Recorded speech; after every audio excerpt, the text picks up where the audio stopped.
প্রিয় দর্শক শ্রোতা, আসসালামু আলাইকুম। আশা করি আপনারা সবাই ভালো আছেন। সোনালী বাণিজ্য ভান্ডারে আদা যাচ্ছে দর্শক 65 থেকে 70 টাকা কেজি এবং রসুন যাচ্ছে 95 থেকে 100 টাকা কেজি, যেটা নতুন রসুন।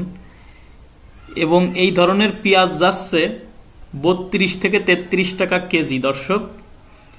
এবং এই সোনালী ভান্ডারে আলু যাচ্ছে, যেটা সাদা ডায়মন্ড আলু, রাজশাহীর আলু, সেটা কিন্তু দর্শক 16 টাকা কেজি যাচ্ছে এইটা।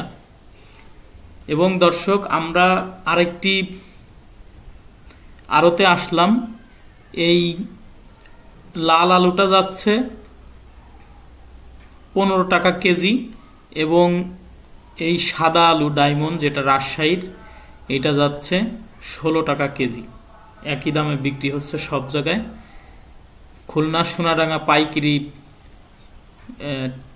বাজারে আপনাদের আজকের আপডেট জানিয়ে দিলাম। অনুরোধ রইল চ্যানেলটি সাবস্ক্রাইব করার জন্য।